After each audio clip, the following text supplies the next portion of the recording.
Olá, meus irmãos, eu sou o PH Pereira, do canal Mergulhando nas Escrituras. Eu me proponho, a partir deste vídeo, ok, fazer uma exposição e uma análise exegética, teológica e histórica acerca do Evangelho segundo Mateus, capítulo 24, dos versos de números 1 ao 34, ok? Esse texto tem sido mal interpretado ah, por uma gama de teólogos atuais. E, por sua vez, esse entendimento passou a tomar conta também, né, e predominar entre os crentes leigos. E eu gostaria de pensar juntamente convosco sobre o texto. Será uma exposição e, portanto, eu ah, irei dividir esta minha exposição em alguns vídeos, até porque ficará um pouco extensa e, portanto, ficará taxativo para os irmãos se fazer uma exposição toda nesse vídeo, ok? Antes de mais nada, eu gostaria de fazer a indicação do meu livro, que escrevi recentemente, Uma Defesa ao Uso da Cobertura, Resgatando uma Doutrina Esquecida pela Igreja. Aproveite enquanto tem o link, eu vou deixar aqui embaixo na descrição para a compra do mesmo. Meus irmãos, voltando a nossa atenção para o texto de Mateus 24, e inicialmente eu gostaria de ler juntamente convosco o verso de número 3, que diz assim: E estando assentado no Monte das Oliveiras, chegaram-se a ele, ora, a ele quem? A Jesus, né? Chegaram-se a ele os seus discípulos, em particular, dizendo: Dize-nos quando serão essas coisas, e que sinal haverá da tua vinda e do fim do mundo. Perceba que os discípulos fizeram algumas perguntas para Jesus, e Jesus agora vai responder essas perguntas. Mas note, meus irmãos, em primeiro plano, que Jesus era judeu. E, portanto, os demais apóstolos também eram judeus. Logo, Jesus está respondendo uma pergunta judaica a judeus. Além disso, o Evangelho de Jesus Cristo, segundo escreveu o evangelista Mateus, ele foi destinado, ele tem como destinatário um povo específico, que eram os judeus.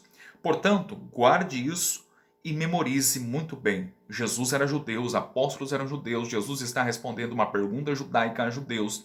E o Evangelho segundo Mateus tem como destinatário seus ouvintes originais, os judeus. Entenda isto, que isto fará toda a diferença. Um detalhe ainda mais curioso é que as pessoas geralmente tendem a ler um texto bíblico e interpretá-lo. Por exemplo, eles estão diante de uma determinada passagem e já têm uma interpretação daquela passagem e não consideram, não analisam aquela passagem à luz de um contexto maior ou específico.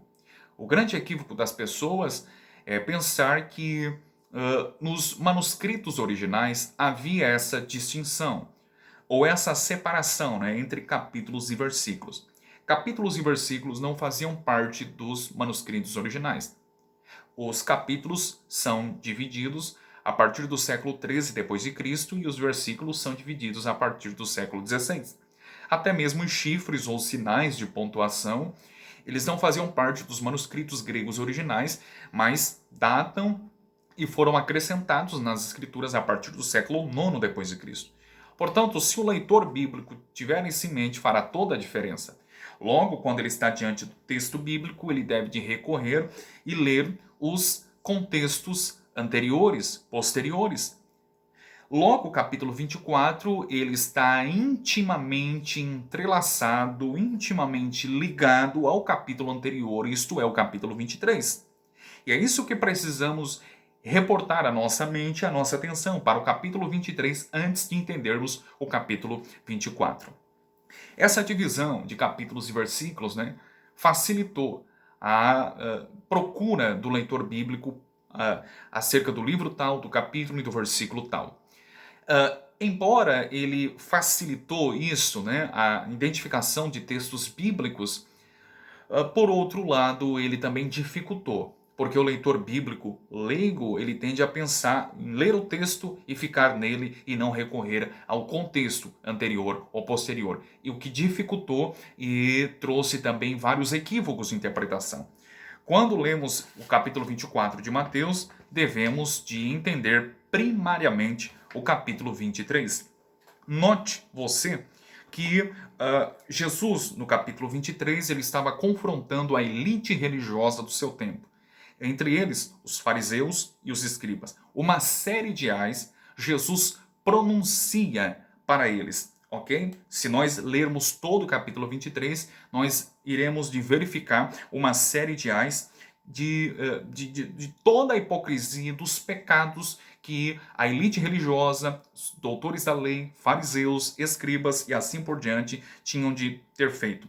Agora, observe o versos de números 36 em diante. Em verdade vos digo que todas estas coisas hão de vir sobre esta geração. Observe que, contextualmente, Jesus está falando especificamente com os fariseus e os doutores da lei, ou melhor, os escribas. Jesus está confrontando a elite religiosa do seu tempo. E ele está dizendo que todas estas coisas haveriam de vir sobre esta geração. Agora, se você correlacionar o verso de número 36 do capítulo 23 de Mateus com o verso de número 34 do capítulo 24 de Mateus, nós teremos alguma base. Por exemplo, olha o verso de número 34. Em verdade vos digo que não passará esta geração sem que todas estas coisas aconteçam. Em verdade, capítulo 24, verso 34 de Mateus. Em verdade vos digo que não passará esta geração sem que todas estas coisas aconteçam. Volte a sua atenção para o capítulo 23, verso de número 36. Em verdade vos digo que todas estas coisas hão de vir sobre esta geração. Note que Jesus está falando com a elite religiosa do seu tempo. Observe também o verso de número 38. Eis que a vossa casa vai ficar-vos deserta. Mais uma vez, ele está se referindo à nação de Israel. E em especial, ok? Dando uma atenção maior para o templo judaico.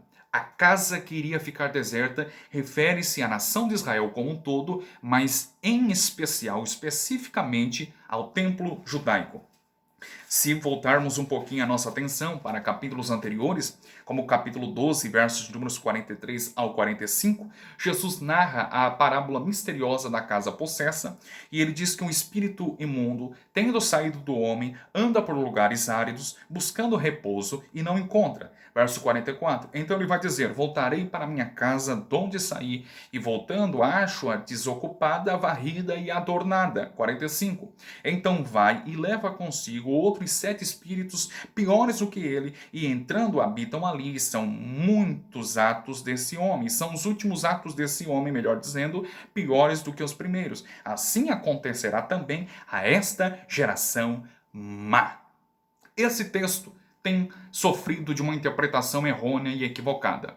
Alguns entendem esse texto como que se referindo este homem aqui, do verso de número 43, 44 e 45 de Mateus 12, eles entendem que o homem refere-se a uma pessoa não regenerada, que logo após uma aparente ou suposta conversão, ele se apostata da fé e então 7 espíritos piores vêm sobre ele.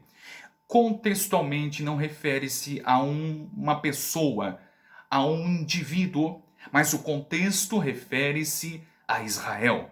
A casa possessa refere-se a Israel. No Antigo Testamento, Israel é descrito como uma casa. Em Jeremias, por exemplo, capítulo 18, verso de número 6, o próprio Deus diz a Jeremias: você está vendo este vaso que se quebra nas mãos do oleiro, Jeremias? Assim sois vós nas minhas mãos, ó casa de Israel. A casa é uma referência à nação de Israel. Deus estava e fez ao longo, no decorrer da história de Israel do Antigo Testamento, ele fez várias limpezas, varreduras. Quando, por exemplo, os babilônicos, os assírios invadiram Jerusalém, levaram a nação israelita para o cativeiro babilônico e por lá, segundo a profecia de Jeremias, em Jeremias 25, por exemplo, dos versos de números 9 ao 11, Israel experimentou uma limpeza, uma espécie de varredura daquela idolatria e de todo o paganismo deles para com Yahvé. Quando eles voltaram do cativeiro babilônico e, portanto, eles tiveram uma casa limpa, adornada, mas Israel perpetuou em seus caminhos errôneos e continuou enveredando-se para o caminho da idolatria. Foi preciso Deus encarnar-se e, através do Filho, ele estar aqui na terra entre os homens. E através do ministério terreno de Jesus, Israel, mais uma vez, experimentou uma espécie de varredura. João Batista veio chamando os pecadores ao arrependimento, em especial a nação de Israel. Jesus veio chamando mais uma vez os pecadores ao arrependimento. Era uma espécie de limpeza espiritualmente falando. Neste interim, mais uma vez, Israel não aceitou o chamado divino. E, portanto, desta forma, então, eles pecaram um pecado muito maior do que o pecado de Israel, de seus pais no Antigo Testamento. Eles pecaram o pecado da idolatria. Por outro lado, os contemporâneos de Jesus pecaram o pecado da rejeição. Eles rejeitaram o Filho de Deus, eles rejeitaram Cristo. E é desta forma, então, que o texto diz que o Espírito traria consigo 7 espíritos piores. Esse número 7 não indica um número literal, como se tivesse 7 demônios literalmente. Mas este número 7 indica, meus irmãos, um juízo mais temerário, um peso de julgamento pior do que os israelitas do Antigo Testamento. A expressão 7 é uma expressão tradicional para se referir a um juízo de Deus, como por exemplo o caso de Caim. Deus havia dito: todo aquele que matar Caim será castigado 7 vezes. Ou seja, fala de um julgamento pior, um julgamento mais temerário.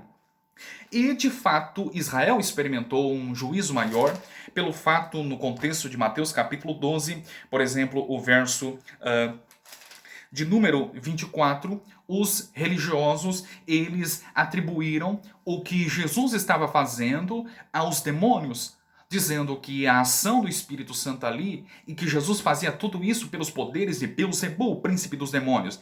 Olha o ponto que Israel chegou. A blasfêmia não era apenas mais idolatria, não era apenas mais enveredar-se para o caminho do erro e de deuses pagãos, mas agora ela rejeita o Filho de Deus e blasfema contra o Espírito Santo.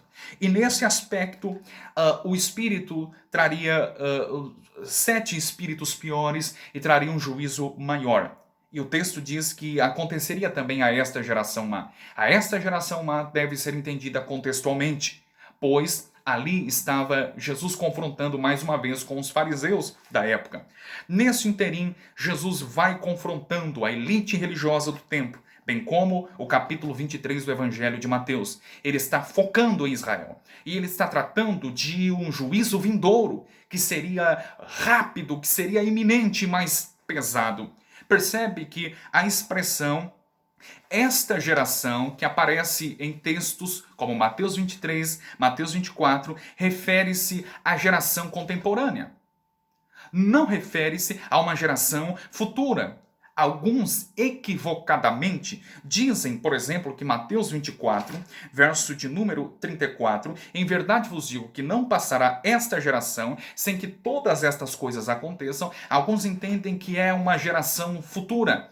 Mas percebam que a expressão esta geração refere-se sempre, especialmente em Mateus, a uma geração contemporânea, aos ouvintes originais de Jesus. Leia com atenção textos como capítulo 11, verso 16, capítulo 12, verso 39, capítulo 12, versos de números 41, 42 e capítulo 16, verso de número 4 do Evangelho segundo Mateus, por exemplo, onde a expressão esta geração é uma expressão específica referindo-se à geração contemporânea de Jesus. Observe também que Jesus usa pronomes sempre na segunda pessoa do plural. No capítulo 24, Jesus faz isto com muita propriedade.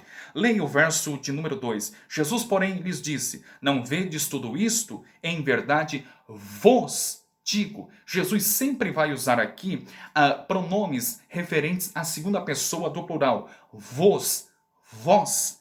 Observe, em verdade, vos digo. Olha o verso O versos de números 4 e 6. E Jesus respondendo disse-lhes: acautelai-vos que ninguém vos engane. Verso 6. E ouvireis de guerras e de rumores de guerras. Olhai, não vos assusteis. Mais uma vez, ele refere-se à geração contemporânea e seus ouvintes primários. Olha o verso de número 8, o verso de número 9. Então vos hão de entregar para serdes atormentados. Olha o verso de número 23. Então, se alguém vos disser, eis que o Cristo está ali ou aqui, não lhes dei crédito. Olha o verso de número 26. Portanto, se vos disserem, eis que ele está no deserto, não saiais. Portanto, Jesus utiliza expressões como vos e vós, referindo-se à geração contemporânea. Ora, se Jesus quisesse se referir a uma geração futura, ele não usaria vos, vós, mas usaria a expressão do tipo eles. Ele diria mais ou menos assim: em verdade vos digo que aquelas coisas não acontecerá, aquelas gerações sem que tudo isso aconteça. Mas ele usa umas expressões específicas e remete a sua atenção para os seus ouvintes contemporâneos, seus ouvintes atuais ali presentes. Percebe de antemão, meus irmãos, que Jesus refere-se à geração contemporânea e seus ouvintes originais. Logo, o capítulo 24 faz todo sentido e é isso que eu pretendo dar sequência nos próximos vídeos. Ok, meus irmãos? Abraço.